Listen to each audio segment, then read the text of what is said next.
Beverly, as a case manager, I just asked an open-ended question and the client responds in a direction that I don't need to explore. How do I get the interview back on track? Good question. Good questions. One of the difficulties with open questions is you don't know what you're going to get when you do them. I think a couple of things you can do. Here's what I've seen most of the time.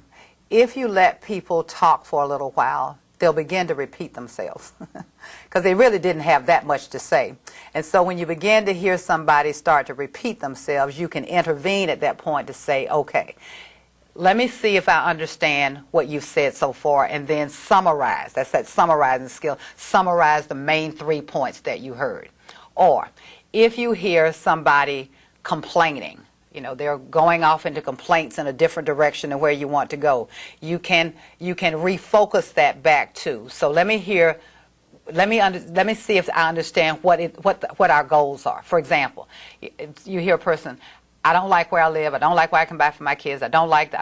So I can say to the person, so it sounds like, here's what I've heard. There are 3 goals you'd like to accomplish. Get yourself a better place to live, be able to do things for your kids, be able to, you know, whatever the third one is. So I can try to refocus that back toward goals. Here's a third thing I can do. It depends on what the nature of where they're going off from. Here's a third thing I can do. Somebody talks about all the problems in their lives. I can refocus that back to all the times they've solved problems. You know, I can get them back to focusing on the times that they have really been able to accomplish something, refocus them back into a success. I'll give you an example. I was working with this group of TANF clients, and what I noticed was every time they would talk about themselves, it would be in terms of a problem. My name is Ann. I was on drugs. My name is Beth. I was in an abusive relationship. My name is Sarah. I was homeless. And then they'd go on to tell this long story about the problem. I think some of that has to do with us. I think people know we're kind of social worky types and we like problem stuff, and so they think they're supposed to tell us long things about their problems. And I decided to try something just kind of out of the blue. I said, I really don't want to know about the drug issue. How did you get off? And the second person spoke, and I said, well, I really don't want to know about the domestic violence. How did you get out? And by the time I got to the third person, people in the group said, she doesn't want to hear that. How did you do that? So it got me to thinking about maybe it's better to refocus people back on their successes than long stories about, you know, long stories about their misery. So those are 3 things that I can do to try to refocus the conversation. I think sometimes I just have to listen long enough to figure out where to intervene and what kind of refocus I want to do. Because if I cut people off too soon, I may refocus it in the wrong direction. The other thing about listening while people are talking is it buys you time. You don't know what to do yet, but if you let it go long enough, sometimes you can figure out, okay, this is a good point to stop, and I can refocus it without people feeling like I wasn't listening to them.